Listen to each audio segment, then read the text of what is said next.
When Chiron enters Aries on the 4th of March 2026, staying there for about 6 to 7 years, it's teaching us to lead where we're still bleeding, healing. So the therapists who saved your life, still in therapy themselves. The addiction counsellors who walk you through hell, 20 years sober and still attending meetings. So what if the thing that broke you around standing up for yourself is exactly what qualifies you to teach others how? Chiron in Aries for 7 years, apart from when it retrogrades back and forths, is when our scars are personal, psychological, emotional, and spiritual. Trauma becomes our credentials, not our same. So Chiron in Aries wants us not to wait until we're healed to fight. It wants us to fight with the wound, like the soldier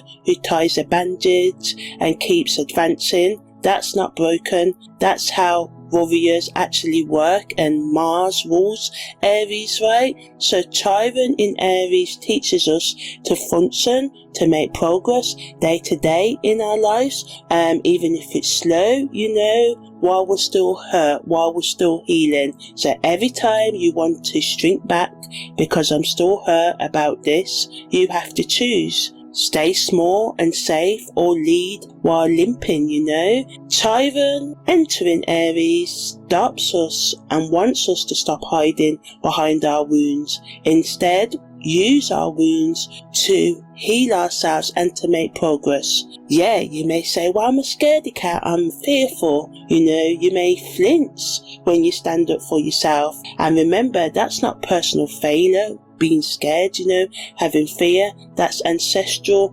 survival wiring. Maybe your great grandmother got punished for asserting themselves. Chiron in Aries rewires the survival code that made you small. Maybe you've been so effing polite, about the thing that wounded you. And Chiron in Aries says, get mad. Use the revenge as motivation. Not to gain revenge, but to progress, to heal, to reach your goals, Your anger about your wound isn't low vibe, it's diagnostic information that you can use to heal yourself, to make progress.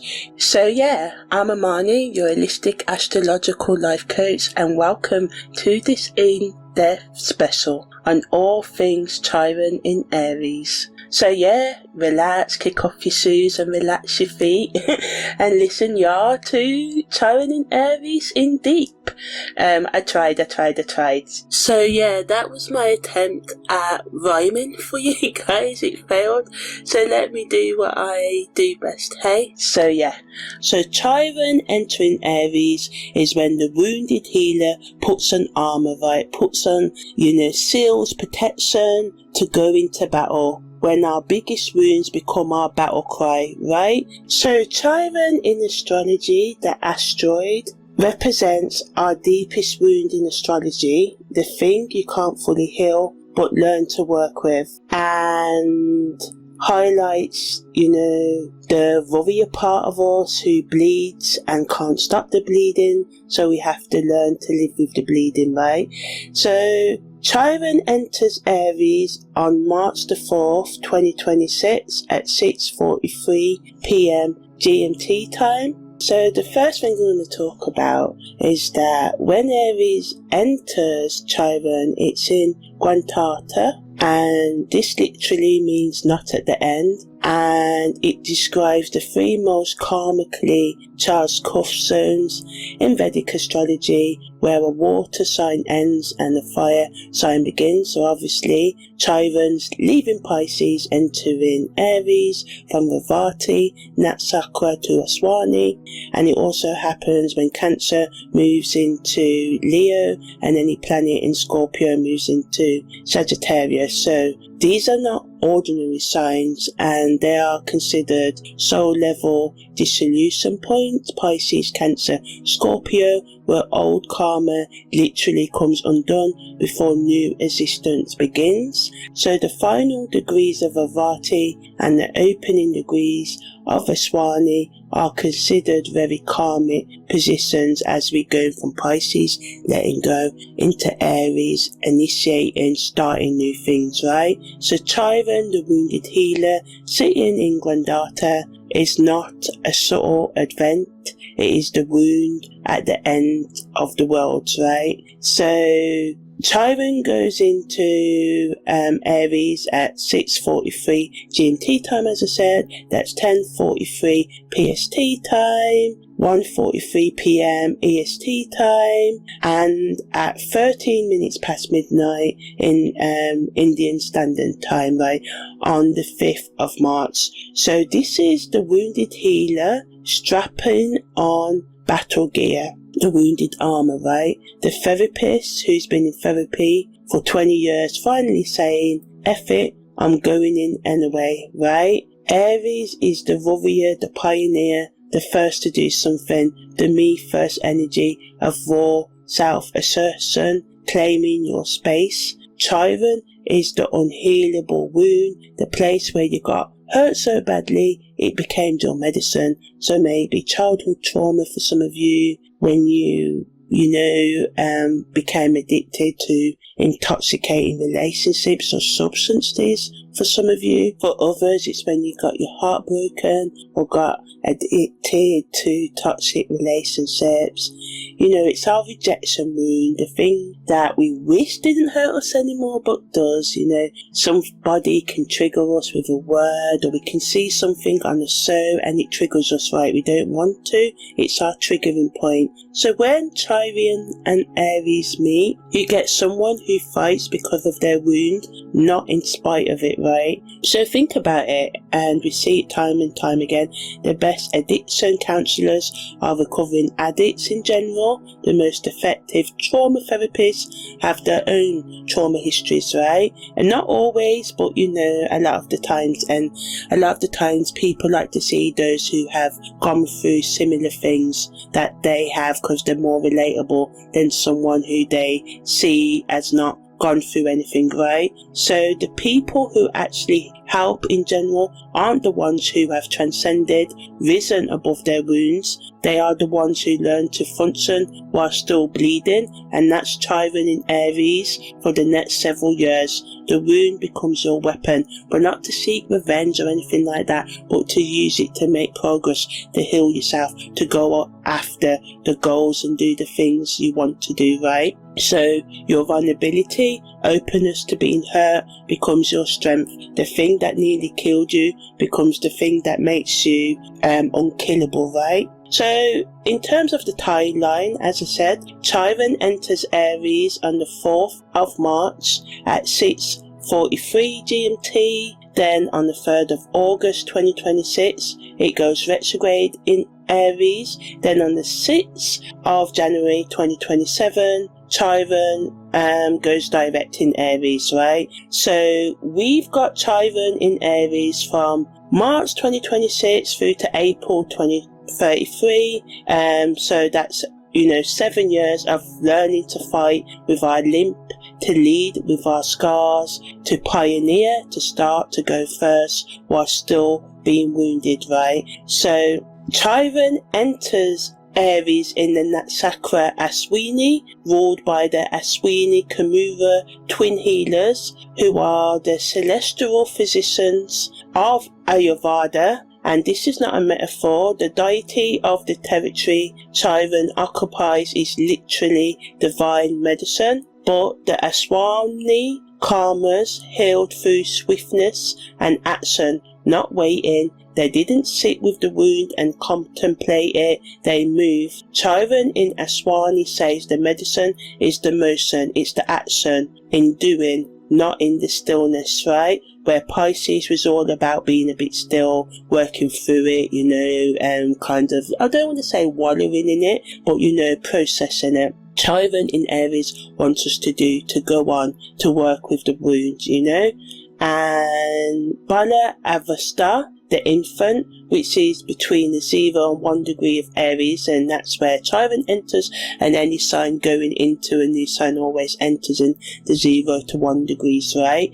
So, unless it's retrograde, but yeah. Anyway, Bala Astva infancy, 25% of its potential of the Aswani energy is activating. It's not full yet, it's not powerful yet, it's starting, and this transit is not delivering its complete medicine on March the 4th. It is being born. You are watching the rune put on its first armor, not the finished warrior. The forging, the building, takes 7 years, forging the welding parts back together. That's what you're doing. And the infant, the newness is in the beginning of it, right? So at 0 degree Aries, the first Namsvasa of the cardinal sign is Vagatama, the same sign in the VC and the Namvasa simultaneously at the same time, right? So the outer form and the inner nature are identical, and what this means is there is no gap between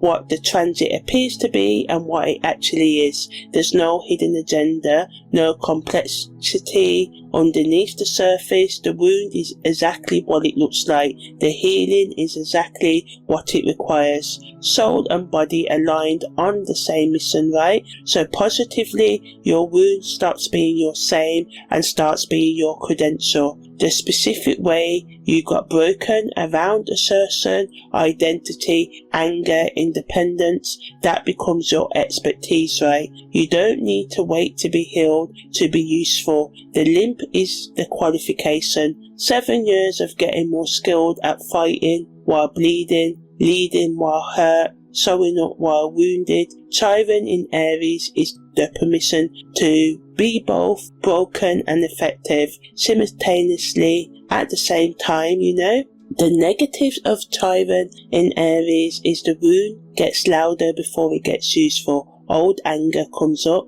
not because you're aggressing, but because you're finally feeling it. So the temptation is to perform healed while actually suppressing, bottling everything up or weaponizing the wound against others instead of using it as medicine, And the Bala Avasa means results will feel slow, infant, newborn, weak, learning things, uncertain. 7 years can feel like forever when you're bleeding through year 1. But keep on going with the progress. So the best use of Chiron in Aries is naming your wound or wounds publicly, not as confession, as credential. So write it, speak it, build something from it. Every time you want to hide the scar, lead with it instead. Use anger as a diagnostic data, not something to transcend, to go beyond, right? So when Chiron, stations retrograde in August for the first time,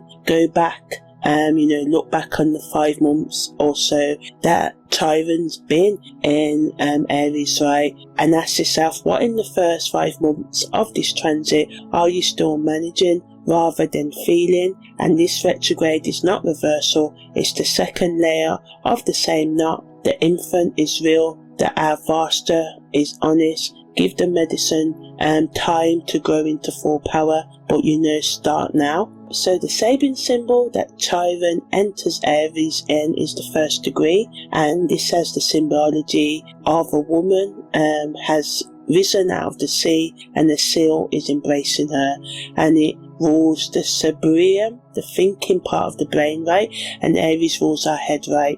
A woman emerges from the depths, the feminine parts of us, from the unconscious, the hidden parts of the mind, from the womb, the origin. We all, unless we're born any other way, come from the womb, right?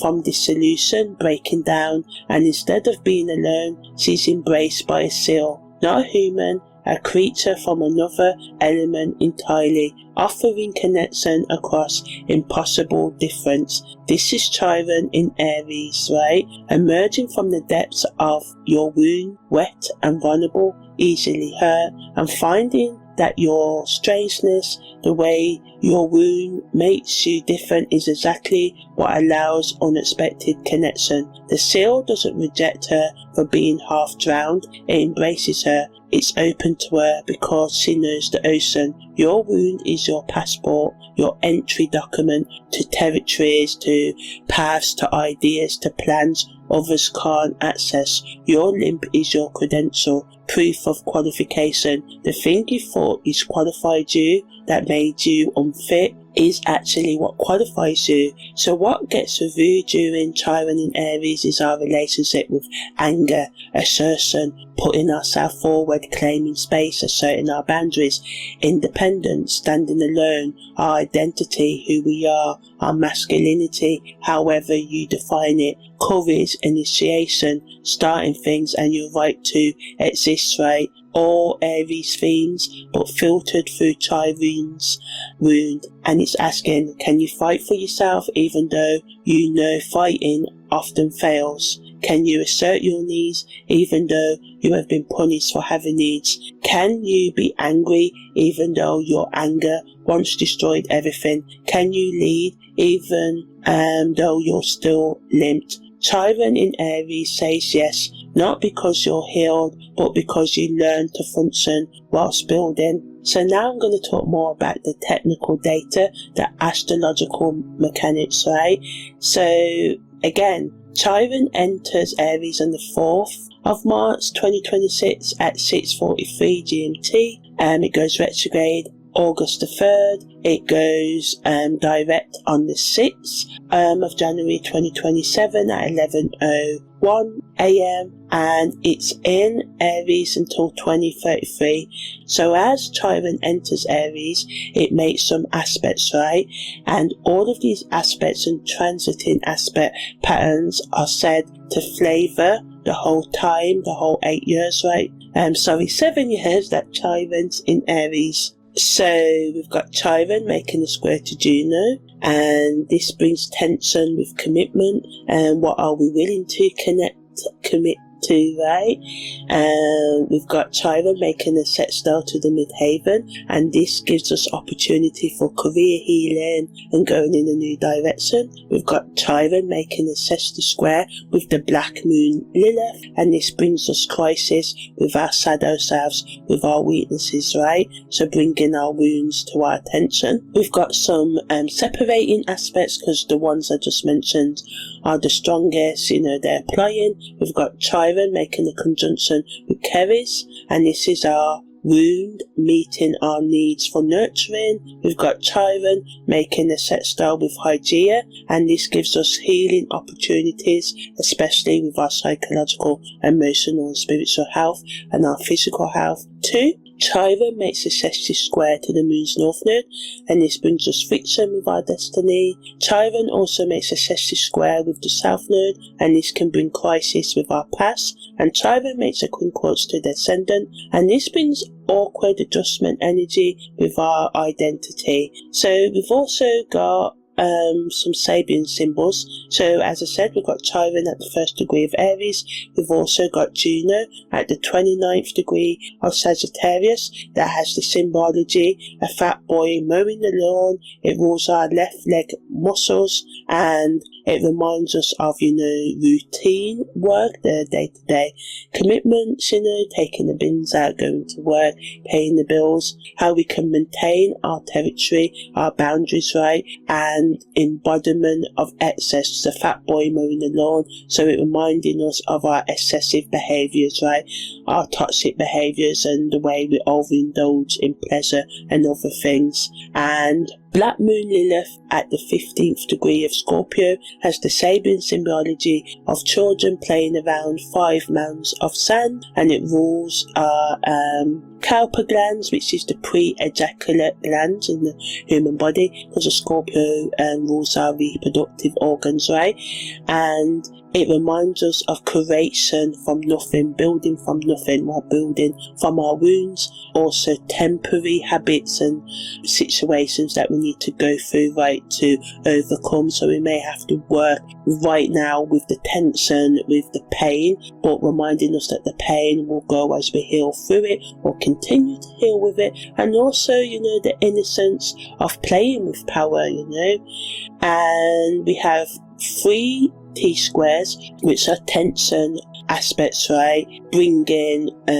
Adding to the tension rather. So we've got the Mercury, the midhaven and the ascendant at 11% orb tightness, and this brings attention to the way we communicate, our career, and tension, adding to the tension to how we see ourselves, our identity, right? We've got Venus, Hygeia, the midhaven, the moon and the ascendant at 14% orb, forming a T-square, and this brings the spotlight on our values, our health, our career, our emotional identity, and requires us to integrate them all rather than seeing them as opposing each other. And then we've got the South Node, Black Moon, Lilith, the Sun and Palace at 27% orb. This is the strongest T-square, and this brings attention to our past patterns, our shadow rage, the hidden rage, and our future vision, and the conflict that can bring with our comfort zone, right? And then we've got a grand trine with Uranus, the ascendant, and Juno at 16% orb tightness, and this allows us to make revolutionary new changes to identity and adds to us being committed in coming back into harmonious flow and balance, right? And then we've got a Yod, the finger of God, and this brings crisis that requires us to change.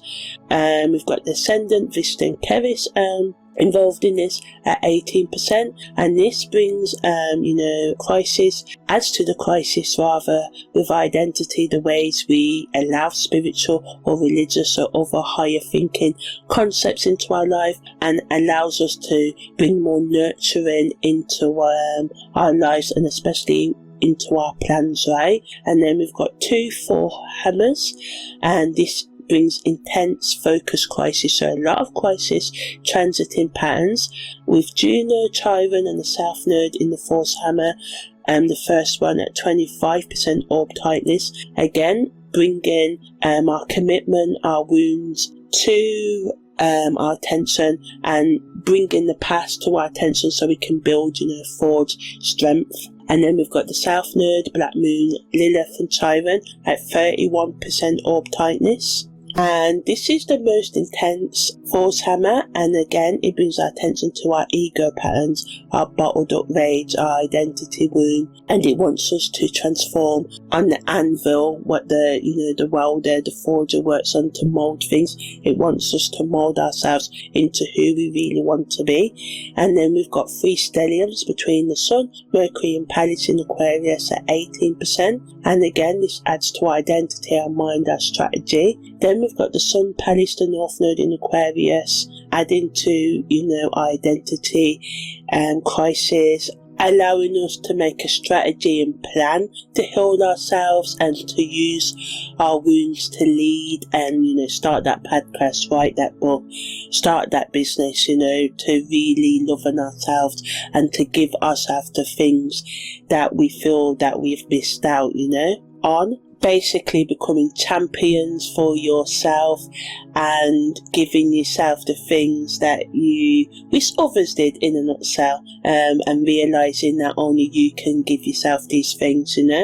We've also got Venus, Saturn and Neptune in Pisces, adding to the themes of love, structure, routine, helping us build those daily today habits, right, allowing us to let go and merge with boundless compassion for ourselves and others as we take on the new journey of allowing ourselves to lead while still bleeding, allowing our scars to become our expertise, our credentials, not just letting them be our same. It wants us to tie a bandage on our wounds and keep going, not by ignoring them, but giving ourselves a safe space to heal them and not allowing ourselves to continue hiding behind the wound and retreating, or allowing the world to, stop us from being who we are, right? Asserting ourselves, stop being so effing polite about the thing that wounded us and just get mad, but not using it as a revenge tactic, using the rage as a motivation to progress, right? So yeah. So now I'm going to talk more about the historical perspective and the cycle in context of Chiron transits. So the generational healing events, they don't happen quickly and they don't happen lightly. This particular entry into Aries offers us all a 7-year window that won't repeat in your lifetime in this exact form. So Chiron's been in Pisces mostly since 2017, apart from a few retrograde back and went a bit forwards into Aries, and yeah. Anyway, so that's nearly 9 years of dissolving, letting go, breaking down wounds, spiritual bypassing, using spirituality to avoid pain and explain things away and explain toxic behaviour and stuff. Also collective grief, sad suffering, and learning that sometimes you heal by surrendering rather than fighting. So that's ending. And Chiron entering Aries flips everything, right? Because Aries doesn't surrender. Aries fights. Aries says, I am, before asking permission. Aries doesn't wait to be ready. It goes first. It bleeds first, fails first, learns whilst moving, because it is the first sign, right, of the zodiac. So the shift, the change, the refinement from Pisces dissolution to Aries assertion, this is what Chiron in Aries is about. Chiron in Pisces told you and me to hold your wound with compassion, kind understanding, to see how your pain connects you to universal suffering, to find meaning in, the things that have no meaning, the unmeaningable. That was beautiful work. It was necessary work. But some wounds don't heal through compassion alone. Some wounds require you to get angry about them, to fight against what caused them, to assert, to claim with force that what happened to you wasn't okay, and you're not going to keep swallowing it in to keep the peace. That's Chiron in Aries, the wound that makes you a warrior, not a victim, a powerless one, the pain that becomes motivation for necessary disruption, breaking patterns, not just, accepting them, but breaking them, toxic thought, behaviour relating to yourself patterns, and negative chatter, maybe you tell yourself not good enough, you deserve what happened, the shame and the guilt. And Chiron in Aries on a personal level wants us to change that, asking what wounds did you try to dissolve through compassion during 2010 to 2026, which ones actually needed your anger instead, which hurt requires you to fight against them, not just understand them. And the change asks, what are you going to do with your wound now? So are you still trying to transcend it, go beyond it, push it down, pretend it didn't happen? Or are you ready to weaponize it, turn it into a tool, not to seek revenge or anything like that, but to be the best you, to reclaim back everything that was taken from you, but not in that evil way, I'm gonna take my revenge and prove, but in the way that you allow yourself to find the fullness of life, even though a lot of our world is becoming increasingly divisive, my way is better than your way and all of this, right? So the next time Chiron enters Aries won't be until the late 2070s. This is your moment, not the only moment you'll ever have for the wounded transformation, but the closest, the most supported opportunity for turning your wound into your weapon that will see you for decades and then set you up for decades in the right direction of allowing you to lead with your wound, but not as a, oh, look at me, in that vulnerable kind of performative way, but actually in a way that inspires you and others. So your wound or your wounds can become your credentials, expertise, but not in that Yeah, sort of like a badge of honour, but not in that way, as I said, where you're just being exploitative and performative. So, in Pisces, Chiron taught you that everyone's wounded, we're all one in suffering, compassion heals true, but sometimes that dissolved you into, we're all hurt, so my specific pain doesn't matter. Sometimes it made you bypass your own needs to look after everyone else's. Aries says your wound matters, right? Your pain has specificity, unique details. Your healing isn't just for you, it's the map for everyone walking behind you through, similar territory, paths, and coping with similar wounds and trauma, right, on the physical, emotional, and spiritual and psychological levels. The people who help you aren't the ones who transcended, risen above their wounds. They're the ones still bleeding who learn to function anyway. They're Dixon counsellor who's been sober for 10 years, as I said, but still attends meetings. The trauma therapist who has their own therapist. The coach who's still working through their patterns whilst helping you work through yours. Chiron in Aries gives you permission to be wounded and effective, hurt and helpful, bleeding and brave. You don't have to wait until you're healed to be worthy. You have value already. Your wound is your qualification and is what makes you fit for the work, not your disqualification. Because a lot of the time we think, I don't have degrees and certifications, certificates and credentials professional. And yeah, we need them for certain things. Of course, we want medical doctors to have gone to, to university and medical school and all the certifications and all of that. But, sometimes, people don't need to be accredited psychologists to know how to heal you or to help you. Of course, they've got to follow a code of ethics, but it's just reminding you that even though you may not have professional qualifications within, boundaries, of course, we want surgeons, as I said, to have gone to medical training, you can help others, you can inspire, and, starting with you, inspiring you to be better. Creating that one-on-one relationship with yourself, that's the foundation for all your relationships, because how we treat ourselves is typically how we allow others to treat us and how we treat others, right? So when Chiron enters Aries, what dies and what's born? Well, the victim powerless identity dies, not the wound that stays, but the story that your wound makes you too broken to fight, too damaged to lead, too hurt to help, that dies. What's born is the wounded warrior, someone who fights whilst hurt, the pioneer, which is just typically the first person to do something, who goes first while still limping, in this case Chiron in Aries, right? The leader who says, I don't have this figured out, but I'm going in anyway, follow if you want. Aries doesn't wait for permission or healing or readiness. Aries acts right, and Chiron in Aries gives you a wound that makes your action meaningful, full of meaning because it costs you nothing. You're not theorizing, thinking without doing, you're bleeding whilst you build, right? And for the next 7 years, 2026 to 2033, your wound stops being the thing you transcend and becomes the thing you fight with. The limp becomes your signature move, your unique style. The scar becomes your badge. The thing that nearly killed you becomes the thing that makes you unkillable, right? Like the woman rising from the ocean, embracing the seal, you emerge from the depths, wounded and strange, and something unexpected recognizes you because of what the depths did to you, not in spite of it, right? So embracing yourself, warts and all, scars, bandage yourself up, not to pretend it didn't happen, but to go and get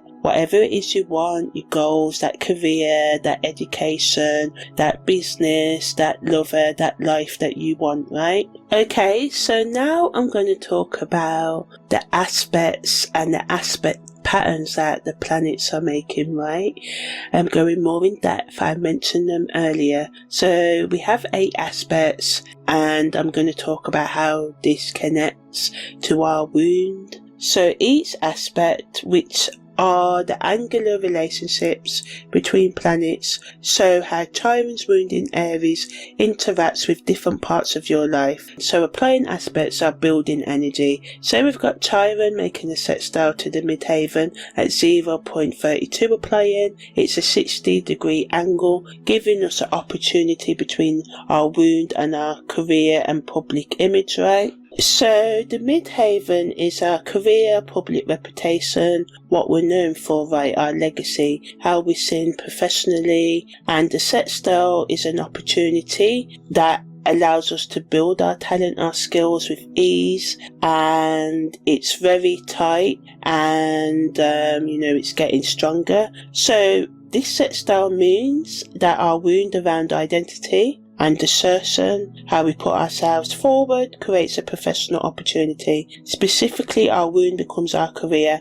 our public sort of like offering, our legacy work. This is the trauma therapist who does the work because they know trauma, not despite it. The life coach who helps people assert themselves because they know what it costs not to. The artist whose work explores identity wounds. The leader who's limp, makes them a better leader because they know how to function whilst hurting. The sextile says there's talent here, Your wound, when brought into your professional life, makes you better at what you do. More authentic, more real, more credible, believable, relatable, more able to help because you're not theorizing, thinking about, stuff. You are actually teaching from what you've been through, right? You're not theorizing from above, you're reporting from inside the wound, but this requires letting your professional image include your wound, not performing I've healed and transcended while secretly still bleeding, actually saying I'm still working through this and here's what I learned whilst building. So to integrate this energy, improve your career, stop hiding your wound, write about it, speak about it, let your public work reflect your private pain. The people who need your medicine will recognize you and see and know you by your scar, not by your perfection, right? So again, I'm a great believer in don't think, there's a million podcasts out there or a million people doing this or that. There's people out there who will only listen to how you say and do things, right? So it's never too late to start and create what you want to create, right? So the second aspect is between Chiron making a 60 square to the black moon Lilith, right? And this is 0.56 applying, and this is a 145-degree angle, bringing crisis between wound and suppressed bottled up rays. The black moon Lilith is your suppressed bottled up feminine rays, the sexuality power you were punished for claiming the truth you weren't allowing to speak. A 60 square is the crisis energy that needs adjustment. This is applying, tightening, so the crisis is building. And Lilith at 15th degree of Scorpio, children playing around 5 mounds of sand, the Cowper's gland, suggesting innocent play with power structures, systems of control, building temporarily, kingdoms, everything that comes before, the main event, right? So, play acting, how we play as children, play acting, how, so being a doctor or nurse and all of that, kind of like play acting, what we may do as when we're adults, right? So this 60 square means that our identity wound, Chiron in Aries, and our suppressed, bottled up, raised Lilith in Scorpio are in crisis conversation, right? Both are about power, but they handle it differently. Chiron says, I was hurt when I claimed power, so I'm cautious. I'm more careful now. Lilith says, F caution, I want my power back now. And the 60 square forces confrontation, direct conflict between these two. Your wound makes you hesitant to, put yourself forward and assert yourself. Your Lilith rage is done with hesitation. Your wound says, but I got hurt last time, I was brave, and put myself forward and stood up for myself. And Lilith says, so get hurt and be bold, be courageous. Bleeding doesn't disqualify you. This is the aspect that asks, what if your wound and your rage are allies working together, not enemies? What if the thing that hurt you created your rage and both are valid? What if you don't have to heal the wound before accessing the rage? What if you rage about the wound, What if you, start that podcast, write that book, to integrate this energy? Let yourself be angry about your wound, not transcend it with spiritual understanding, not bypass it with compassion. Get absolutely effing furious, flipping bit cray about it, right? Extremely angry, and again, don't take this out on anyone else. Just imagine you punching your air in the bedroom, screaming in your car. That's what I mean. I'm not promoting you taking it out on others. Maybe you need to give people a piece of your mind, but again, not in a violent way, not necessarily in a verbally abusive way, no, but just saying what you need to say, right? So yeah, get absolutely flipping furious that you got hurt around the thing that hurt you, or the things. And Aries, wants you to coexist with your wound, and that you have the right to assert yourself, to go first, to assist, to live using your rage as fuel, petrol, gasoline, whatever motivation. Your Lilith doesn't want your wound healed. She wants it weaponized, turned into a weapon for greater good, though. I'm not saying take it out and all of that. That's what we've been doing too much. But, to use it, not to hide yourself. For instance, you may have been in an abusive relationship or suffered abuse, and people like to silence that, It's saying speak up about it, Don't just crawl into a ball. And I know it can be hard to get over, abuse things and stuff. I've been there. I know, it's hard. It's something you live with every day, but it's also, to use it to help yourself heal and help others heal as well. So we've also got Chiron making a square to Juno, which is 1.34 playing right, and this is a 90-degree angle that brings tension with commitment, right? So Juno at 29th degree of Sagittarius, a fat boy mowing the lawn, rules our left leg muscles. And the square is a 90-degree angle, bringing tension, friction, resistance, growth through difficulty, and this aspect is applying, tightening, which means it's getting stronger over the coming months. So Juno represents commitment, sticking with something, partnership, contracts, agreements in relationships, and what you're willing to sacrifice your freedom for, and at the 29th degree of Sagittarius, which is the anarchic crisis degree, Juno's at the fever pitch of I need freedom but also commitment. How do I do both? So the Sabian symbol, fat boy mowing the lawn, is brilliant here. Somebody embodying excess more than needed, doing routine maintenance, regular upkeep work by mowing the lawn. And there's something about performing labour, work on territory, space that you're meant to look after, right? Looking after the grass.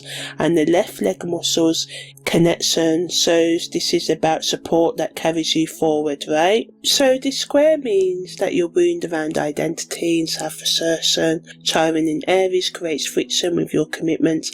Every partnership asks you to compromise, give something up, part of your freedom, independence, autonomy, and that triggers your wound about whether you're allowed to exist as yourself. Maybe you got hurt when you asserted needs in past relationships.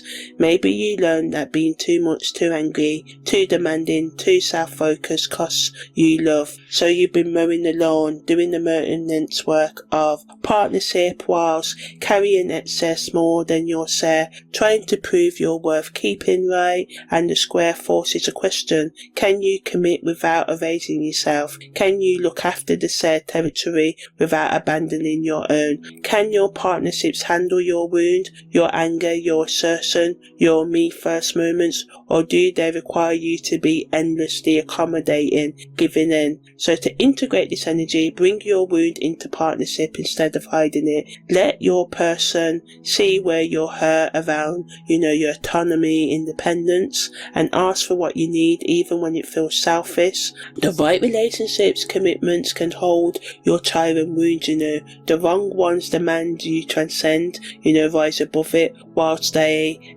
get to stay messy, So, and also be prepared for people in relationship to you asserting their needs and you accommodating that, So the separating aspects, the fading energy, the first is Chiron making a semi-square to the moon's north node, and this brings minor tension that requires us to change, and the north node is our soul, evolutionary growth direction, our destiny pool, where we're headed this lifetime, and the sister square is a minor hard aspect, like a pebble in our shoe, not devastating, destroying, but annoying enough to have us confront it, right? So ultimately this semi-square means that our Chiron runes around self-assertion, putting ourselves forward, standing up for ourselves, are in friction with our soul's intended direction. Our soul's path, our destiny path, requires us to be braver and more self-focused, more willing to go first,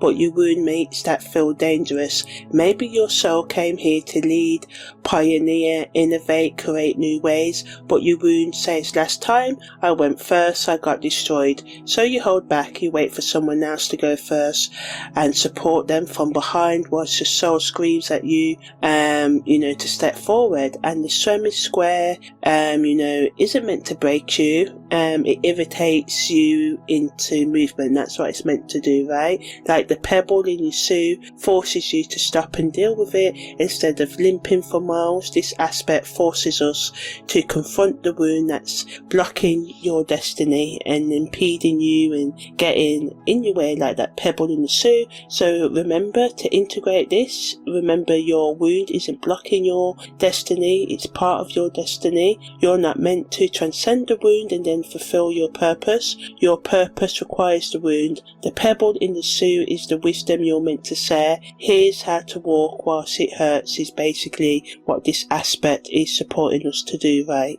Then we've got Chiron makes a sextile square to the south node at 022 separating. So this brings crisis that wants us to adjust, right?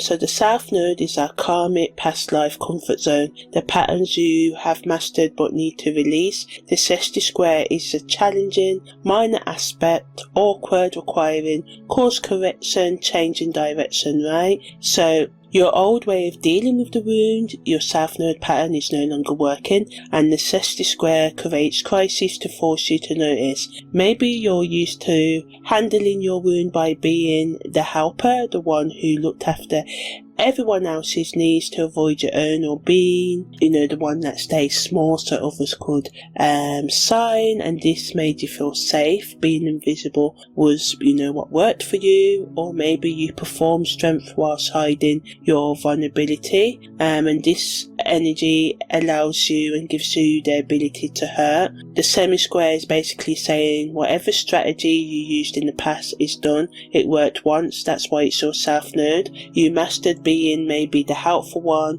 the strong one, the one who doesn't need help. Brilliant. Now release it, because your north node requires something different. Your wound in Aries demands you be vulnerable and strong, hurt and assertive, bleeding whilst you lead. The old pattern of hiding the wound to maintain, keep up your role isn't working anymore, right? So to integrate this energy, notice what pattern you default to when your wound is triggered. That's your south node. Now do the opposite, right? If you usually get small and quiet, get loud. If you usually charge ahead, pretending you're fine, stop and admit you're hurt to the right people, and especially to yourself, right? The discomfort is your growth, right? And then we've got a sextile between Chiron and Hygeia, and this is a healing opportunity with your health. So this is separating at a 0-40 degree orb,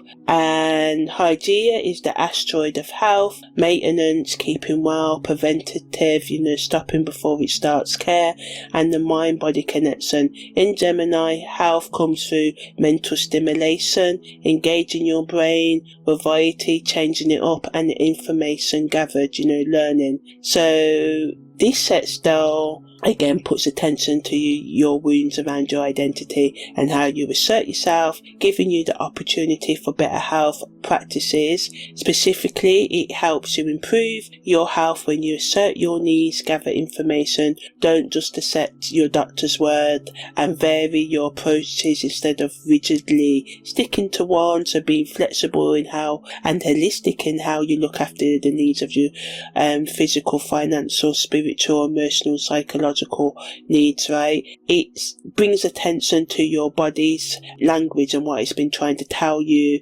about your wound. So pay attention. Maybe the stress manifests, shows up physically when you bottle up, suppress your anger and hold it down. Maybe you get sick when you're being too accommodating and not asserting boundaries, your limits. Maybe your nervous system calms when you finally say no. The set style is an opportunity to use your wound for healing. Your anger isn't something to transcend, it's diagnostic information. Your assertion isn't selfish, it's health-giving. Your me first moments aren't character flaws, they're your body's wisdom. So track what happens in your body when you assert versus when you accommodate, when you speak up versus when you stay quiet, when you lead versus when you follow. Your body knows what your wound needs, even when your mind doesn't, right? Okay, so then we've got Chiron making a quincunx to the ascendant at 0-55 separating. So this brings an awkward adjustment between your wound and identity. So your ascendant is how you're seen, your rising sign, the mask you wear, not fake, but the face you show first to the world. And the quincunx, also called the inconjunction, is a 150 degree aspect where two planets in signs that say nothing, they have to make awkward adjustments to work together. So this is showing you how you can bring together the awkwardness between how you present yourself and your wound around assertion. So this quincunx means that your wound doesn't match your ascendant presentation. If you're Virgo rising, service orientated, helpful, modest. Chiron in Aries says, but I'm angry, I want to go first. If you're Libra rising, diplomatic, balancing, partner focus. Chiron in Aries says, but I need to be selfish sometimes too. The quincunx creates a weird dissonance, things not matching. People see you one way, which is your ascendant, but your wound is about something completely different, which is represented by Chiron. So you feel, misunderstood, like part of you that's hurt doesn't fit the person you think you are, maybe what others think you are. Maybe you present as a capable and together rising sign, whatever your rising sign is, but your wound is about feeling powerless and small. Maybe you present as soft and accommodating, but your wound is about suppressed, bottled up rage, right? And the quincunx says these don't naturally fit together, so you have to awkwardly integrate them. Let your wound show in your presentation. Don't hide the anger behind the nice person mask. Don't perform capability whilst feeling powerless inside. The awkwardness of showing your actual wound, that's the medicine. People seeing you as both strong and hurt, both assertive and wounded, that's integration, not contradiction. Opposite things, not things that can't work together. And the final aspect is Chiron conjunction to Keris at 1.53 separating. So this is the wound meeting the nurturing, right? So both of these are in Aries, as I said. So the wound meeting the caregiver, the nurturer, and the conjunction is when planets are merged, functioning as one unit. And as it's separating, it's one in you, Kevis in the asteroid of the mothering and nourishment, feeding, sustaining, doing the things to give you life, sleeping on time, eating the right things, exercising, all of that, looking after any health conditions, emotional, spiritual, physical ones, right? And Keris also represent the grief that we can feel from separation and how we care for ourselves and others in general. So in Aries, Keris mothers by encouraging independence. Go try it yourself. I'll be there for you if you fall, right? This conjunction means that your wound is nurturing now, or this is what Chiron in Aries wants us, to let our wound replenish us and heal us and guide us and, help us make progress. The way you got hurt around assertion and identity becomes how you mother yourself and others. You can't mother from a place of having it figured out. You mother from the wound. This is the recovering addict sponsoring newcomers, the person with chronic long-term illnesses, teaching others to advocate, speak up for themselves in medical and other systems, right? The bruise survivor is creating resources for people still in it. Your wound gives you credibility, trustworthiness you wouldn't have had without the wound, right? But here's the tension. Keris also represents how you were mothered, and for many, that's where the Aries wound started. Maybe your mother or mothering figure punished your anger, mocked your needs, required you to be easy, compliant, going along with them and everybody else, right? Not too much trouble. That's the wound Chiron carries, right? So the conjunction asks you, can you remother yourself with permission to be angry, needy and assertive? Can you give yourself the you're allowed to take up space, nurturing that you didn't get? And can you offer that to others without bypassing your own needs, right? So to integrate this energy, notice when you're nurturing others while starving yourself. That's old Keris energy, the Keris pattern, giving but not receiving. And Chiron in Aries demands you feed your own fire, anger, life force first, then serve from overflow, excess, not depletion, emptiness. Okay, so now I'm going to talk about the web of the transiting aspects. So the T-squares, the Grand Trine, the Yod and the Thor's hammer, right? So these aspects create pressure cookers and flow states, right? So let's talk about the 3 T-squares. Bring the tension, add to the tension. So T-square 1 between Mercury, the midhaven, and the ascendant at 11% orb reminds us that our communication style, Mercury is in Aquarius as this happens, so revolutionary thinking, our career image represented by the midhaven, and our identity presentation represented by the ascendant don't easily align. You think in systems and collectives, but your career might demand personal branding. Your ascendant shows one face, but your career another, your mind a third. So integration requires bringing mind, body and soul into honest alignment instead of, keeping them in separate boxes and compartmentalizing, right? The second T-square allows us to experience boundless love, right? And this is between Venus, Hygeia, midhaven, the moon and ascendant, and at 14% orb. So as I said, Venus in Pisces wants boundless love. Hygeia in Gemini though wants mental stimulation and variety in order to look after our emotional, psychological and spiritual and physical health.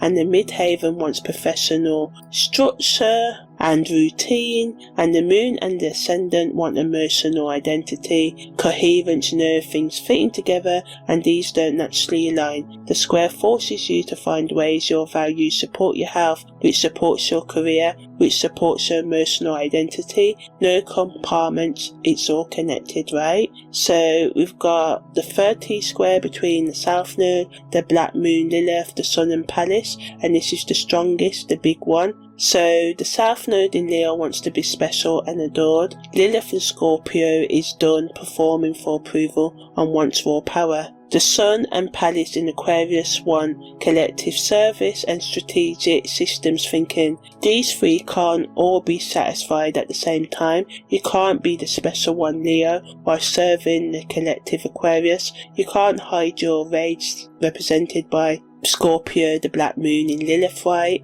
And you can't also be authentic, which Aquarius Sun wants you to be as well. So the T-square says pick, and the answer is Aquarius North Node direction, but that means releasing the Leo specialness and weaponizing Scorpio rage instead of hiding it, right? Okay, so now I'm going to talk about the grand trine between Uranus ascendant and Juno at 16% degree orb.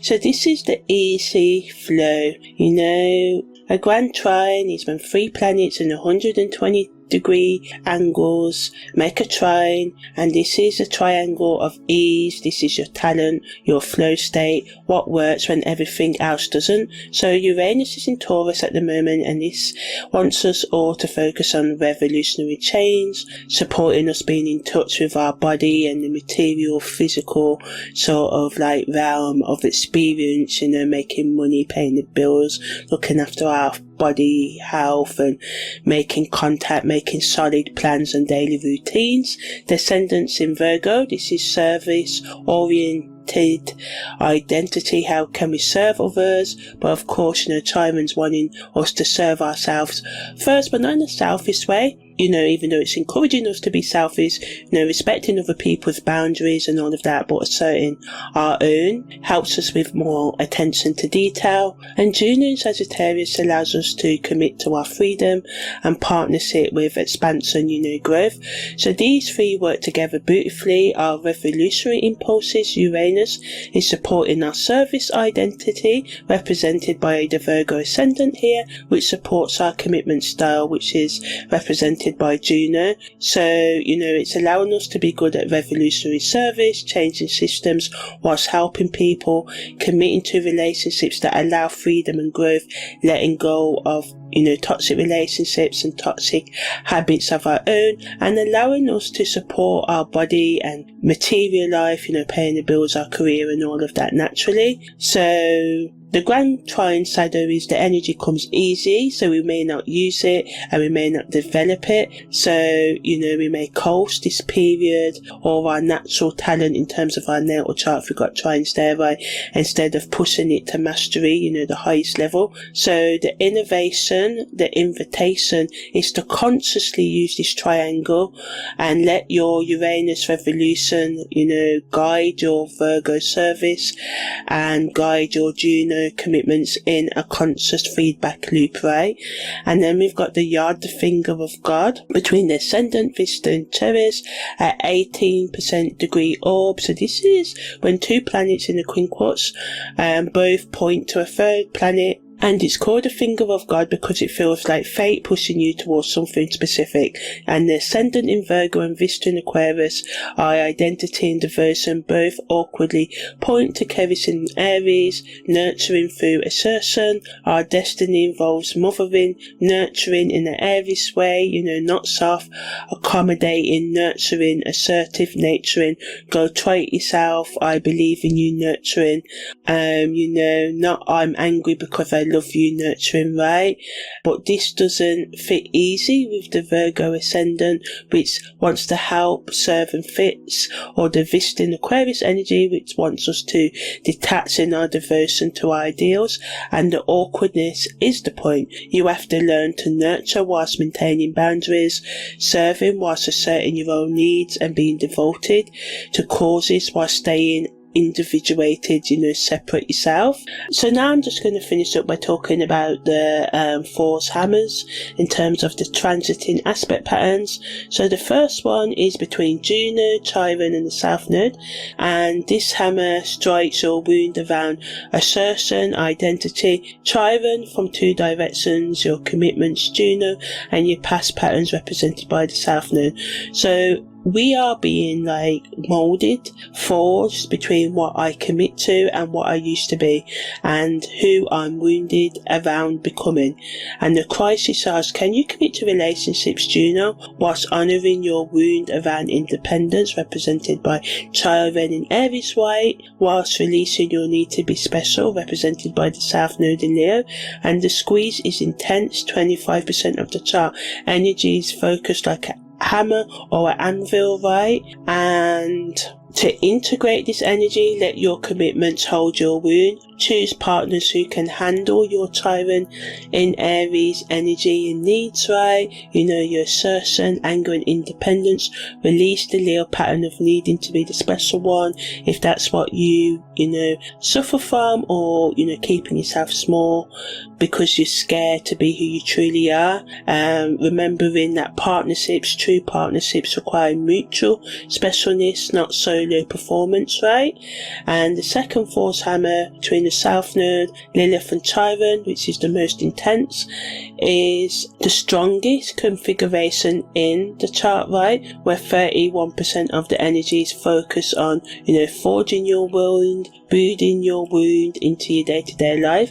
So your past pattern of being special, approved, adored, South Node in Leo, and your suppressed, bottled up feminine rage power, which is represented by Lilith in Scorpio, right? Both, strike your wound around assertion, identity, which is represented by Chiron in Aries. So, as I said, we're being forged between who were rageful about, and about what were rageful about being denied as well, and who you're wounded around becoming, right? So to integrate this energy, see your wound as the anvil, the mold. Your rage and your past both strike it. This isn't comfortable. It's not meant to be. You're being changed into someone who can be wounded and rageful and no longer need to be special or hide themselves or whatever it is you was doing. That's the mastery of Chiron in Aries,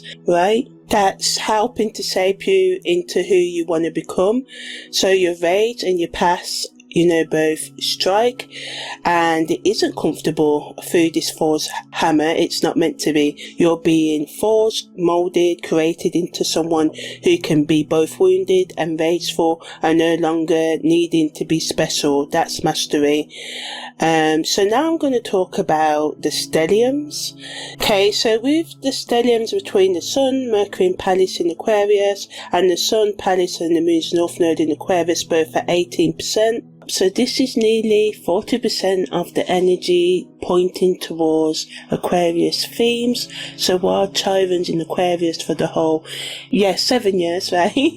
This is, all of this what I've mentioned is going to be the flavour, the stelliums, the force hammer, the 8 aspects, right? It's going to have that tone to it, right? So collective service, revolutionary thinking, systems change, uncomfortable truths coming out, belonging through authenticity, not performance. This is all going to flavour Chiron in Aries, right? And Aquarius means you're not here to fit in. That's what Aquarius energy wants us to be, our innate original self, right? Reminding us we're here to innovate, to change.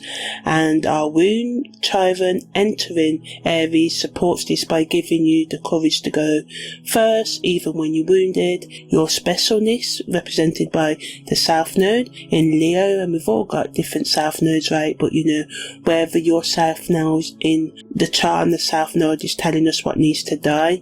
So your uniqueness, your North Node, whether it's in Aquarius or not, can live. And the third and final stellium, Venus, Saturn and Neptune in Pisces, 19%, adds to the love, structure and routine, the dissolution, the all in the sign of boundlessness, boundless compassion, spiritual transcendence. And even though Chiron in Aries wants us to sow our wounds, not transcend them, this helps us to transcend the need to transcend our wounds, if that makes sense. So this stellium in conversation with Chiron in Pisces ultimately adds to the tension. As I said, Pisces wants to merge and transcend, Aries wants to separate and assert itself.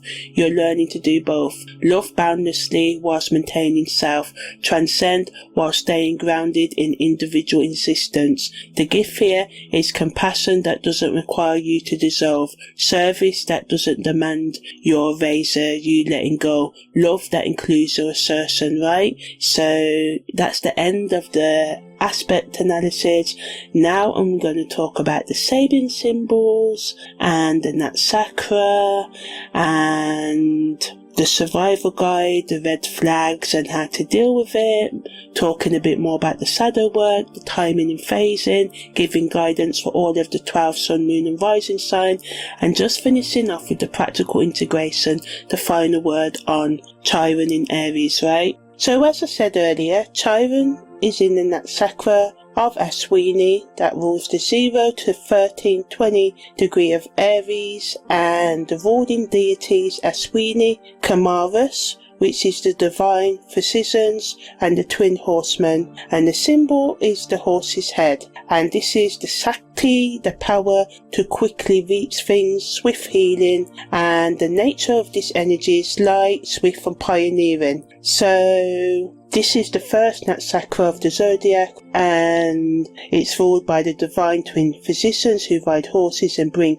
miraculous, amazing, divine healing. So this isn't coincidence, this is cosmic poetry in a way, even though when a sign enters, typically a new sign, it's always at 0. But Chiron here, Ashwini Kamaras are healers, but they're not sitting in temples dispensing, giving out wisdom. They're riding, they're fast, they're mobile, going to where the wounds are. They don't wait for the patients to come to them, they seek out the suffering. And Chiron in Ashwini means your wound makes you a mobile healer. You don't heal from the place of having arrived, you heal whilst moving, whilst still wounded yourself, whilst riding towards the next person who needs what your wound taught you. The horse's head symbol matters. Horses are fast, they don't deliberate, think carefully and slowly, they act. Ashwini energy is an immediate response, instinctive, automatic healing, moving towards pain rather than away from it.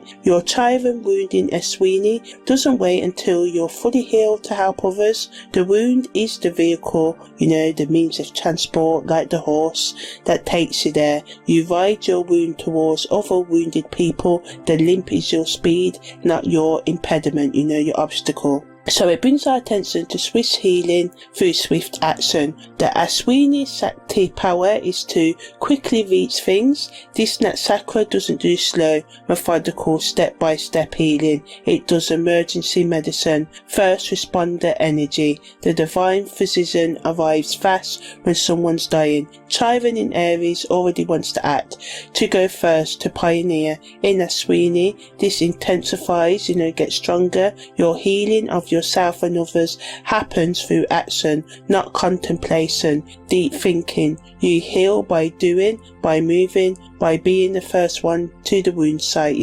This is the therapist who answers the 3 a.m. crisis call, the sponsor who drops everything when their sponsee, the person they're helping, is struggling, the friend who shows up at your door when you're falling apart, not because they have answers, but because they show up fast, right? So, in terms of the light nature, the wound that doesn't weigh you down, Ashwini is classified as the light Nakshatra, quick, mobile, not heavy or stuck. This seems contradictory, opposite with Chiron's deep wound. How can a healable wound be light, right? Because you don't carry it like it's dead weight, you ride it like a horse. The wound isn't baggage, it's not a heavy load you drag, it's the vehicle that gets you places others can't reach. Your pain makes you swift, not slow, mobile, not immobilized, unable to move.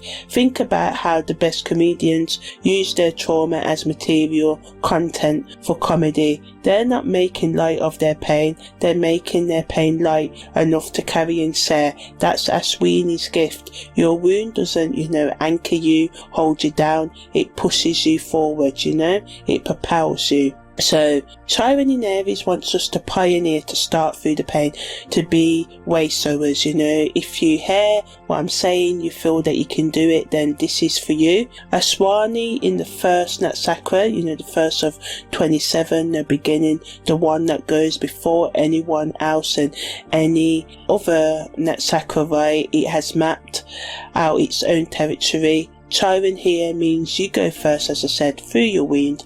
You're the first one to talk about this specific pain publicly, the first to create resources for this specific struggle, the first to say, yeah, me too, and here's what I learned whilst bleeding, you know.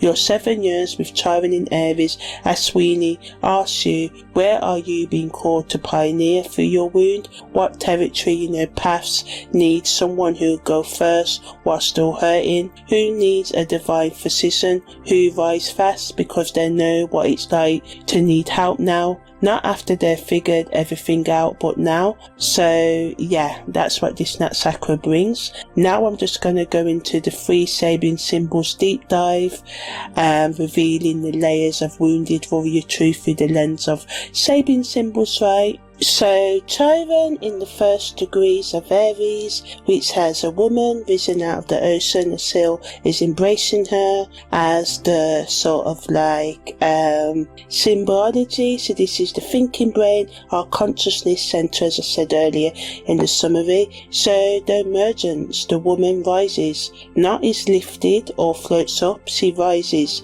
Active verb, doing. She's doing, emerging herself, using whatever strength she has left after nearly drowning. This is Aries energy, self-initiation, starting things yourself, self-assertion, claiming your space even when you're exhausted.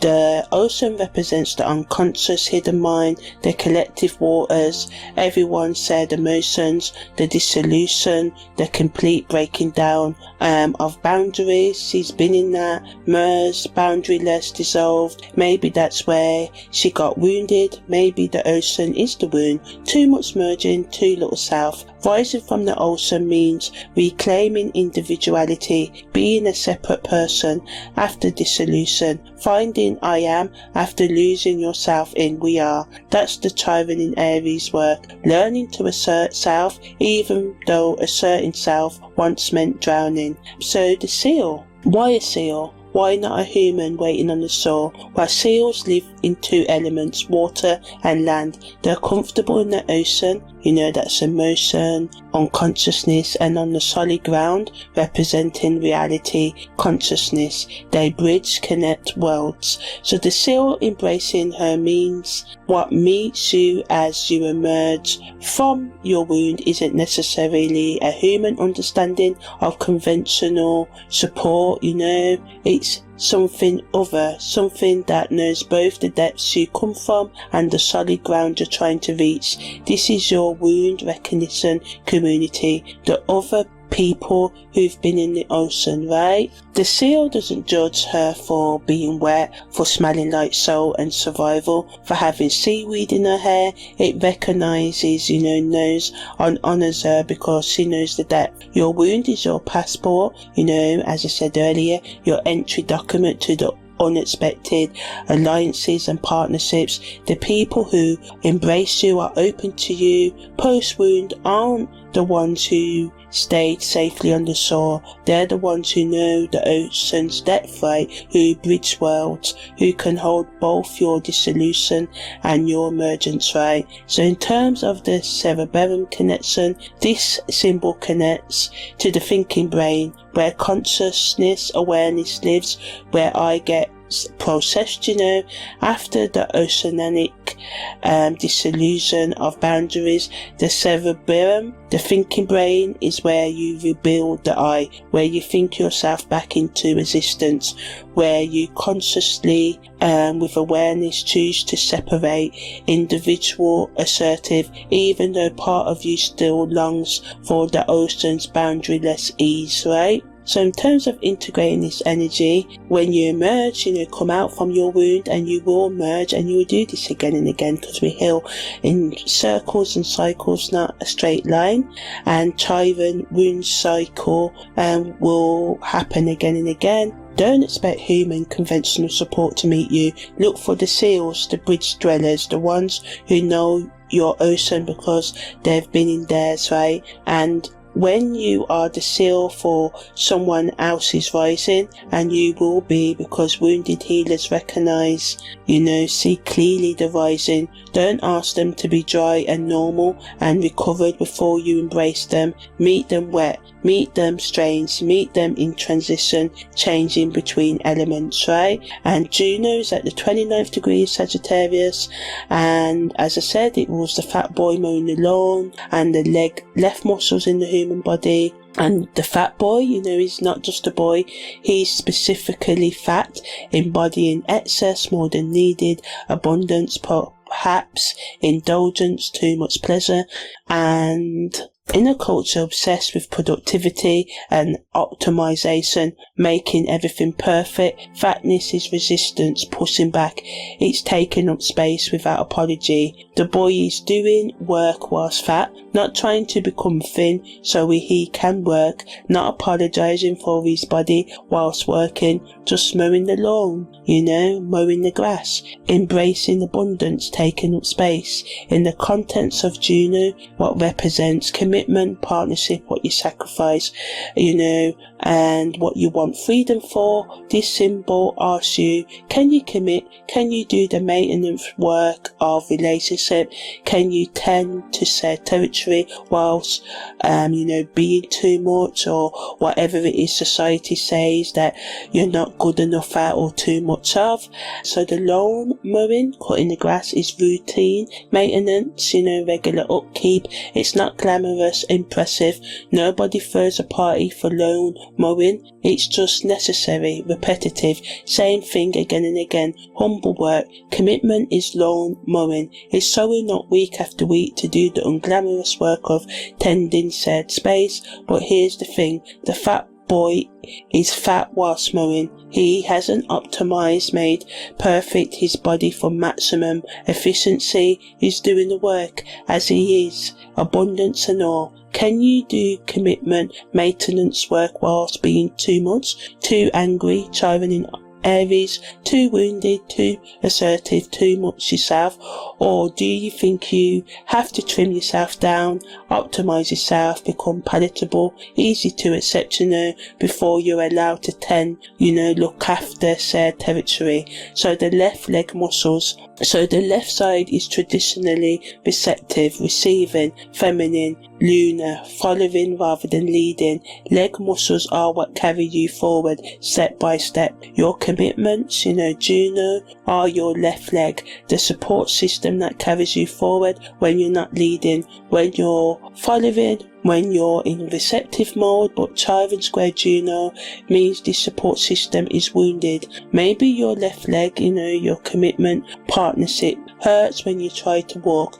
Maybe you limp because the very thing meant to support you got injured. The square asks, can you mow the lawn with a limp? Can you do commitment work whilst your support system is compromised, damaged, not working fully? Can you look after, tend to said space, territory, whilst wounded about whether you're allowed to take up space at all? So to integrate this, the fat boy mowing the lawn says yes, you can do the work whilst embodying excess, you can tend the garden whilst wounded, you can commit whilst being too much, too hurt, too everything, but, and this is what matters, you might be carrying more than your share. Are you mowing the whole lawn whilst your partner watches? Are you doing all the maintenance work because you think you have to earn your place through usefulness? Chiron square Juno demands rebalance, not abandoning the lawn, that's commitment, but serving the mowing,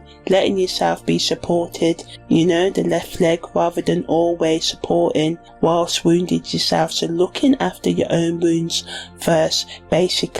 Also helping others in safe, non-toxic ways when you can. So now I'm going to talk about the final Sabian symbol. So, the rage, Black Moon Lilith at 15th degree of Scorpio, giving contradictory energy, children playing around 5 mounds of sand, and this is where the Black Moon Lilith, the rage is, right? And this rules the corpus glands in the human body, right? So the children are innocent, unself-conscious, not worried about being watched, pre-sane, before they learn that some ways of being are wrong or too much or inappropriate, right? They're just playing, make-believing, as I said earlier. So They're not working, they're not performing, not proving, they're playing. Trying things because they're curious and interested, not because they get a reward or praise or money or status from it, right? Building because it's fun, not because the building has to last. In the contents of Lilith, suppressed feminine rays, sexuality, power that got punished. This symbol is radical, extreme and revolutionary, right? It says, before you learned same about your race, sexuality and power, you played with it like children building sandcastles, unconscious, experimental, joyful. So the 5 mounds of sand, they're building 5 structures, not one perfect castle, 5 imperfect mounds. Quantity over perfection, variety over optimization, multiple experiments rather than one controlled attempt. 5 is the number of humanity. 5 fingers, 5 toes, 5 senses. It's physical, embodied in the body. Alive, these children are making 5 human-shaped poles of power. Sand is temporary, tide will take it, wind will reshape it, these structures won't last, and the children don't care. They're not building monuments, permanent structures meant to last forever. They're building temporary kingdoms, domains and territories and paths. So your Lilith rays and power doesn't have to be permanent to be practiced. You don't have to build forever structures with your anger. You can build 5 sandcastles. Let the tide take them. Build 5 more tomorrow. The practice is the point, not the permanence, right? So the corpus glands is the glands that produce pre-ejaculate, and everything that comes before the main event, the anticipation, the excitement before everything happens, the preparation, getting ready, the build up, right? And Lilith at this degree says your suppressed sexuality and power are in the pre-phase. You're building up to something, preparing for something, anticipating, expecting a release that hasn't come yet. So the sextil square crisis angle to Chiron means this build up creates tension with your wound. Your Lilith wants to explode, release, climax. Your Chiron rune says, but I got hurt last time and I let that much power out. The children playing with 5 mounds say, build power structures, routines without needing them to culminate, reach peak and end in anything. Just create, do for the sake of doing, for the joy of it. Play with your rage without needing it to destroy anything. Experiment with your sexuality without needing it to achieve anything. With safe boundaries, allow yourself to be innocent. And even when I've been saying this, Sabian symbol, parts of me has been like, mentioning ejaculation in the same sentences of children and all the conjuring that, with recent things going on, in our time conjures up, and, my own innocence in, but I'm just explaining what the Sabian symbol says. And as we adult, and rightly so, we have to have more boundaries than that, but we can take away from the innocence of things, the biological of things. This Sabian degree it rules that part of the human body, and it's just a natural thing, but of course, when we add in the heartbreak and obviously the trauma and obviously, the boundaries and stuff, we lose the innocence. We can see everything as a thing to say, oh, I don't want to be seen in this way, or this is a bit, dodgy or whatever. So it's allowing us to have to play with our Lilith power like children play with sand, self-consciously, experimentally, knowing it's temporary, respecting boundaries and doing no harm to yourself or others, especially not to children, and reminding ourselves that our race doesn't have to accomplish, achieve evolution to be valid, real, worthwhile. Your sexuality doesn't have to end in partnership to be practiced. Build 5 mounds, let the tide take them, build 5 more. When your Chiron rune says, but playing with power got me hurt before, your Lilith responds, so we're playing, not performing, we're building. Sand, not monuments. If it hurts, we'll stop and build something else. The children aren't attached, emotionally connected, dependent to their creations. They don't make sandcastles mean anything about their worth. They just build, play, destroy, rebuild. So that's the medicine. Detachment from outcome whilst remaining engaged in the process, right? So bringing these 3 degrees together, the woman rising from the ocean, the fat boy mowing the lawn, and the children playing with the sand, it reminds us that emerging, coming from the depths, wounded and strange, the woman in the seal, you do the maintenance work whilst also embodying the too muchness, being yourself. The right people will accept you, the wrong ones won't, right? You play with power without needing permanence, things to stay the same, which is the children symbology of Lilith, right? So ultimately, that's the 7-year Chiron in Aries journey filtered through these 3 degrees. Number 1, emergence, Chiron. Rise from your wound even though you're wet, strange and changed. Find the seals who recognise you. Maintenance, Juno. Do the commitment work even though you're too much, too wounded, still hurt. Share the mowing, share the burden, with those who are willing and able to accept it, and where you can accept each other's boundaries, encourage each other to have a primary relationship with yourself as well as engaging with each other, and play, which is represented by Lilith, right? Experiment with rage and power like children, play with sand, build temporary kingdoms, let go of permanence, all whilst wounded, all whilst bleeding, all whilst they're swinging Camumus. Divine physicians, ride fast towards the next person who needs what your wound taught you, right? So the survival guide for this Chiron in Aries, as I wind this down, and how to deal with this energy. So red flags during this transit, the whole 7 years, right, is the wounded warrior identity, using your wound as an excuse to avoid bleeding. I can't because I'm too hurt. Performing healed while secretly bleeding, spiritually bypassing, right? Waiting to be healed before asserting your needs, starting that project. It's about doing, making progress while wounded, knowing that your wound around your entire identity is your credentials, your expertise, right? And also, the red flag there is making your wound your entire identity instead of your credentials. So, making sure you're just not saying I'm wounded, I can't do nothing, but using it as your expertise to help yourself and others. Also, another red flag would be comparing wound severity. Mine isn't that bad to avoid doing the work, or my wound's worse than yours, or I'm too wounded to do this or that, that I can't because I'm too hurt, performing being healed, waiting to be healed before certain needs, in assertion and anger, in terms of the red flags there. So those before with the red flags in terms of your warrior, wounded warrior identity, that is. Yeah. So these are the red flags in terms of your assertion and anger. Confusing anger with violence, suppressing, bottling up or anger to stay safe, performing niceness while seething underneath, using I have transcended anger while actually you're just scared of it, exploding after years of suppression, bottling things up instead of healthy assertion, and believing assertion makes you selfish, bad and dangerous, right?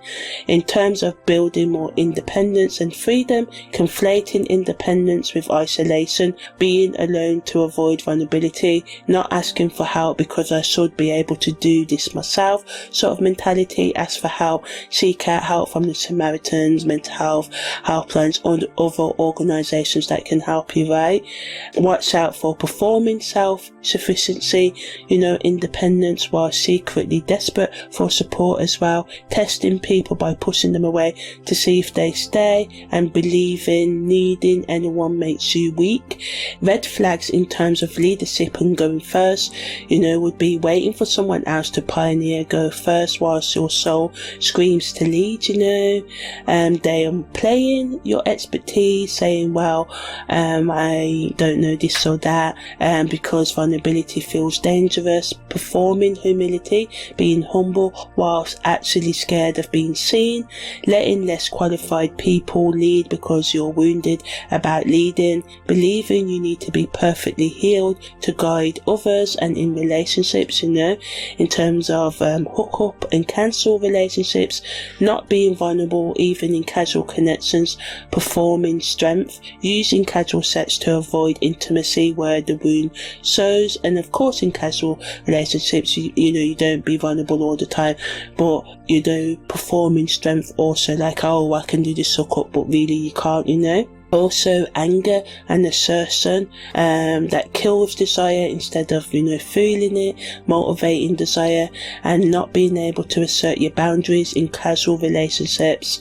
In terms of committed relationships, partners who need you powerless to feel comfortable, relationships where your assertion threatens the dynamic, having to hide anger to maintain peace, performing, accommodating whilst resenting your partner, there can't be me whilst being we, one erases the other. In terms of business partnerships, not asserting needs in teamwork and collaborative contexts, always the helper, never the leader, undervaluing your contribution to avoid seeming greedy, partners take credit whilst you do unseen work, believing assertion while destroying the partnership. So in terms of creative partnerships, the red flags will be you not asserting your creative vision for fear of seeming difficult or different, letting those you work with dilute your work to keep peace, performing easy to work with whilst your creative vision dies, believing solo work is safer than collaborative vulnerability. In terms of those who are self-partnered and single, using singleness to avoid the vulnerability of being seen whilst wounded, telling yourself you prefer it this way when you're actually terrified, believing you need to heal before deserving a partnership, isolation as a form of protection from asserting your wounds, not letting anyone else close enough to see your wounds. In terms of career and entrepreneurship, undercharging because asserting worth feels greedy, hiding expertise because visibility triggers the wound, not promoting self without feeling like a fraud, believing the wound qualifies you from authority. Oh, I'm wounded, I don't have the authority, when that's what makes you the authority, giving away your medicine for free whilst your bills pile up. Holistic healers, healing everyone except yourself, the wounded healer who won't heal. Undercharging because it's not a business, not asserting boundaries with clients, performing healed teacher whilst privately struggling, believing you need perfect healing to help others in terms of your personal development, learning as avoidance, always becoming, never being, collecting credentials to prove worthiness, not implementing things because the wound makes you not ready yet, using self-improvement to bypass actual starting and asserting yourself right. In terms of your spiritual development, using spirituality to transcend anger instead of feel it. I'm too evolved past needing to assert myself while secretly suppressing, bottling up things, right? Using meditation as a numbing mechanism instead of using it to be present. Believing enlightenment means no anger, no needs, no assertion. Spiritual bypassing the wounded warrior work, in terms of the relationship with yourself that we all should be having, not making decisions without consulting everyone, not having that internal authority we all need, chronic second guessing when assertion is required, believing your wound makes you broken, unworthy, not trusting your own judgment about when to fight, performing for yourself like performing for others. In terms of feeling it in your body, the red flags in your body, suppressing anger, creating physical symptoms like jaw clenching, headache, stomach issues, not being able to feel anger in the body so it leaks out sideways, chronic illness from never asserting boundaries, using illness to avoid situations requiring asserting yourself, the body breaking down when you can't assert yourself verbally. So all in all, the do's of this transit is assert yourself whilst you're wounded. You don't need to be healed to have needs. Say I need this whilst acknowledging I'm too scared to ask. That's wounded warrior work. Action despite the wound, not after healing. Let anger be information. Your anger tells you what matters, where boundaries are, what's not okay. Don't transcend it, listen to it. Rage about your wound, and let your wound be the validator, not something to spiritually bypass away, but something to listen to, work with and use. Lead whilst limping, go first even when you're scared. Start even when you're hurt. Your limp is your credential, your expertise, not your disqualification. The people who need your medicine recognize you by the scar. Bring the wound into work in a professional context with boundaries, of course. Write about it, speak about it. Let your public work include your private pain. Your wound is your expertise, as I said, not the same. Stop hiding yourself professionally. Practice micro assertions. Don't wait for big moments. Say no to small things. Speak up in minor situations, build the muscle gradually. Every small assertion heals the wound incrementally. Track your body signals, notice what happens physically when you assert versus accommodate. When you speak versus stay silent, your body knows what your wound needs before your mind does. Get angry about your wound, not transcend it, get mad about it. You got hurt around assertion, that's fucked up, let yourself rage about that. Use the rage as fuel, petrol, gasoline, motivation, not something to heal away. Let the right people see it. Vulnerability isn't weakness. Showing your wound while still functioning is courage. The right people, partners, friends, clients recognize you because of your scar, not despite it. Don't wait to be healed. Chiron wounds don't fully heal. If you wait until you're healed to act, you'll be waiting forever. Function whilst bleeding, lead whilst limping, that's the work. Don't perform fits. Pretending you have transcended your wound while secretly bleeding is exhausting and dishonest. Wounded warrior means visible wound whilst functional. Action, doing the action, the practical things whilst you're wounded, not hiding the wound whilst performing perfection. Don't bypass with spirituality. Don't make your wound your identity. Don't compare your wound severity, like my wound isn't that bad. Minimization, that keeps it small. All wounds matter. Yours has, a specific a uniqueness that qualifies you for specific medicine to give to yourself and others. Don't diminish that, right? So don't confuse anger with violence. Assertion isn't aggression. Anger isn't abuse. You can be furious whilst functional. You can fight for yourself without destroying others. Learn the different. Don't isolate yourself for safety. Wounded loners who claim they prefer solitude whilst actually terrified of being seen whilst hurt. That's not independence, it's avoidance. Real independence includes healthy interdependence. Don't perform strength, such as I don't need help while secretly desperate for it, right? Saying I'm fine whilst falling apart, I've got this whilst drowning.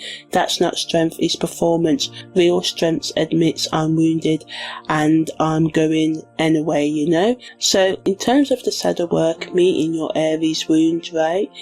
Identify the wound. Where did you get hurt around assertion, independence, anger or identity or anything else?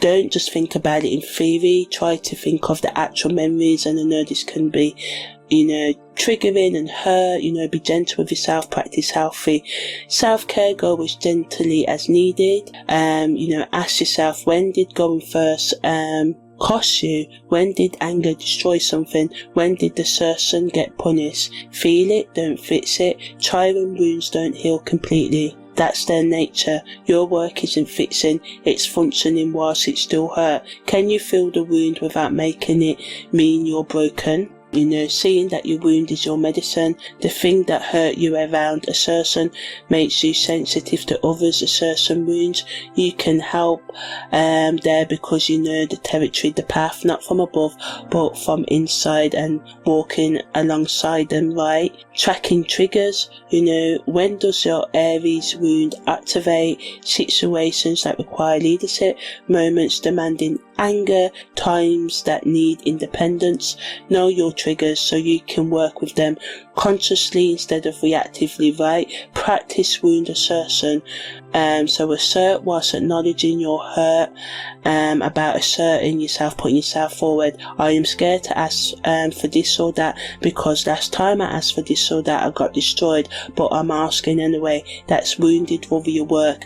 Action despite fear, not absence of fear, right? So a bit more about the 7-year journey. As I said, Chiron doesn't rush. This is a slow, deep transit. So it goes into Aries March 2026, right? This is the initial activation of Aries wounds, themes, aspect, identity, questions, a certain blocks with you being able to be independent and request what you need and assert yourself. Anger can come up, independence, anxiety can come up, right? The direct motion between March and August 2026, Chiron moves forward through early Aries, learning to fight whilst wounded. You're discovering what assertion looks like when you're still hurt about asserting yourself. Retrograde between August 2026 and January 2027. This is the review period, looking back at how you handle assertion, putting yourself forward, wounds around your identity or anything else, what worked, what triggered old patterns, expect wounds to come up for deeper integration. When Chiron goes direct again in 2027 on the 6th of January, this is the implementation phase, applying lessons learned during retrograde, and this pattern continues the retrograde period through to April 2033. So this is 7 years of Chiron in Aries. This isn't a quick fix, right? It's a complete rewiring of how you relate to your assertion, your anger, your independence, your identity and courage. And by 2033 you would have learned to fight whilst bleeding, lead whilst wounded, assert whilst hurt, not healed, function whilst unhealable, and the kill my souls for every retrograde brings deeper layers, every direct stations brings new starts. Track what comes up at each phase. Your wound has layers, and Chiron in Aries will peel them like an onion whilst teaching you to function through the tears, right? So of course you need to look at your personal chart, right? But in terms of the houses where Chiron is going to affect you, it may hit your first house. So look at where the first degree of Aries is in your natal chart. So if it's in your first house, this is your identity wound that will be activated. Who you are versus who you perform being, your body, your face, your first impression all get wounded and healed simultaneously. If it hits your second house, your worth wound, what you value, what you're worth, how you earn, assertion around money, resources and your self-worth. Can you fight for what you deserve? So third house, communication wound, speaking up, being heard, sibling dynamics, local environment, learning to assert in daily interactions. The fourth house, family, origin wound, where you come from, your emotional foundation, your private life, asserting yourself within family systems that punish assertion, right? The fifth house, creative pleasure wound, your right to create, play, romance, take risks, can you assert your joy? The sixth house, the work, the health wound, daily routine, service, body maintenance, learning to assert boundaries at work, advocating for your health needs. Seventh house, partnership wound, can you assert yourself in relationship without destroying the relationship? Can you be me whilst being we? The eighth house, intimacy, power wound, shared resources, sexuality, transformation, asserting needs in merged situations, claiming power that was taken. The ninth house, the belief, truth wound, what you're allowed to believe, teach, explore, asserting your truth even when, it contradicts, goes against received wisdom, and what people say you should do. Not to be like, I don't care, but sometimes what people core tradition and wisdom is actually just generational dysfunction being passed down. If it hits your 10th house, this is your career, public wound, your professional identity, reputation, legacy. Can you lead whilst being wounded? That's what this is asking. Can your public image include your pain? If it hits your 11th house, this is your community, friendship wound, belonging, social groups, future hopes, asserting individuality within the collective. Can groups handle your assertion? If it hits your 12th house, this is the unconscious, spiritual wound, hidden patterns, isolation, transcendence, the wound you don't see operating beneath everything. Chiron here asks you to make the invisible visible, So now I'm just going to finish up with, guidance for all the sun, moon or rising sign. So if your sun, moon or rising is in Aries, then Chiron is hitting your first house. And then you may have your sun in Gemini, so it's your third house, and your moon in Scorpio, so your 8th house, so you pay attention to your first, third and 8th house, right? That's how it works. So yeah, so Chiron in the first house, if you have Aries sun or moon, it's definitely touching your first house and up to 2 other houses. But if you want direct transits, then you have to look at your actual natal chart, right? Yeah, Chiron in the first house for Aries, sun, moon or rising. So your identity, body, how you're seen. The wound is you. It's visible, unavoidable. 7 years of everyone seeing you're wounded whilst you'll learn to function anyway with your wounds and ignore the criticism and people saying, oh, you're wounded or whatever, So your face shows your struggle, let it, lead while you're limping, while you're hurting. That's the theme of Chiron in Aries, right? Taurus, sun, moon and rising, it hits your 12th house. So your unconscious wound, hidden patterns, spiritual bypassing exposed, your assertion wound that operates beneath everything that you don't see. Running the show is visible. So, the invisible becomes visible. What undermines you from below the surface, what you bury, will come up, and you have to work and learn to make progress with it. Gemini, Chiron is hitting your 11th house of friendship, community, hopes for the future, wounded around belonging, asserting yourself in groups, hoping whilst hurting. Can your communities handle your assertion, or do they require niceness, and if it's so, how about finding a new community or distancing yourself when that's the best option? Cancer, Chiron in Aries is hitting your 10th house of your career, public image, legacy, your professional wound around leadership, authority, being seen. Can you lead whilst wounded? Can your reputation include your pain? Leo, Chiron is hitting your 9th house, so believes, teaching truth, wounded around what you're allowed to believe, teach, assert as truth.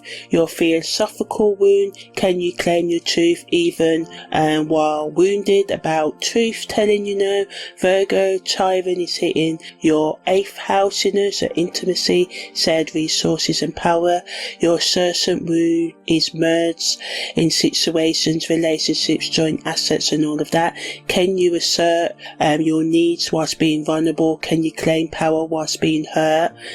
Libra, Chiron is hitting your 7th house of partnership, one-on-one relationships, wounded around assertion. In relationship, can you be me whilst being a we? Can partnerships hold your anger? Are the questions you may ask. Scorpio, Chiron is hitting your 6th house, so work, health, daily routines, assertion wound in service situations.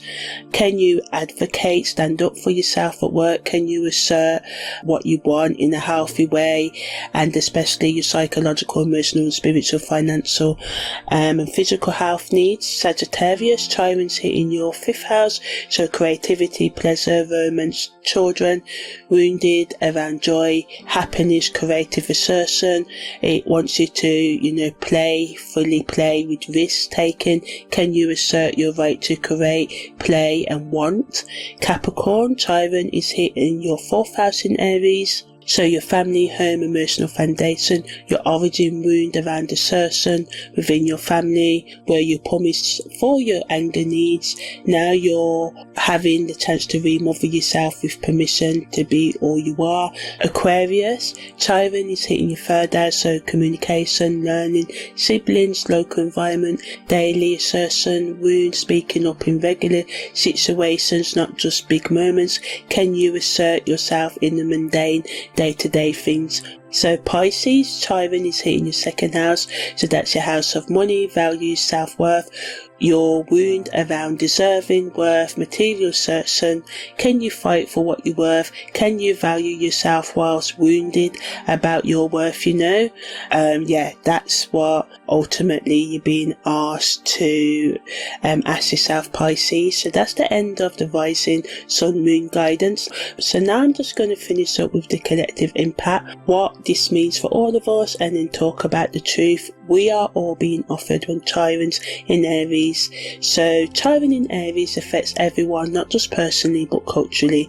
So collective wounds around assertion, as I said. So what's for cultural conversations about who's allowed to assert and stand up for themselves, how much and in what ways. Boundaries around anger, aggression, leadership, independence all get examined collectively. The culture is ready for leaders who admit wounds whilst leading, not leaders performing invincibility. So anger as medicine. During Chiron in Pisces, we learn to transcend anger, understand it, contextualize it, and this is beautiful work. Now Chiron in Aries says sometimes anger is the appropriate response, sometimes rage is the medicine, not destructive rage, functional rage that changes things whilst knowing it can't change everything, and the wounded warrior archetype returns.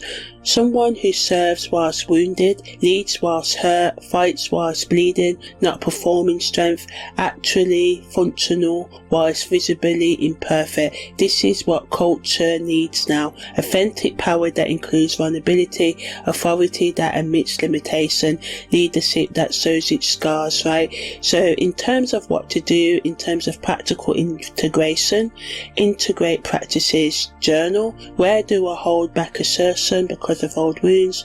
Notice where anger lives physically, throat, jaw, stomach. That's information. Ask your person, can you handle any anger, assertion, independence? If no, reconsider. On the professional level, bring wound, into your work, explicitly write about it, speak about it, let it inform what you offer. The shadow of this is when triggered around assertion, because you can be triggered, pause before reaction, ask what is my wound, saying what do I need to heal, right? So all in all, the truth about what's being offered is for the next 7 years, 2026 to 2033, your wound stops being the thing you transcend and becomes the thing you fight with. The limp becomes your signature move, the scar becomes your badge, the thing that nearly killed you becomes the thing that makes you unlikable. Like the woman rising from the ocean, embraced by the seal, you emerge from the depths,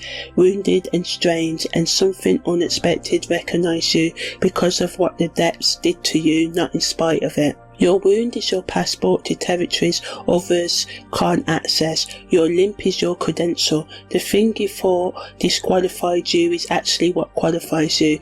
Can you fight for yourself even though you know fighting often fails? Can you assert your needs even though you have been punished for having needs?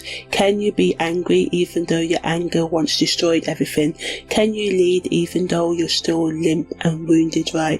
Chiron in Aries say yes, not because you're healed, but because you've learned to function whilst bleeding. The wounded warrior doesn't want to be healed. The wounded warrior bleeds whilst they're limp and whilst they're fighting, whilst they are leading at the same time, while it hurts, whilst they help others. That's not a weakness.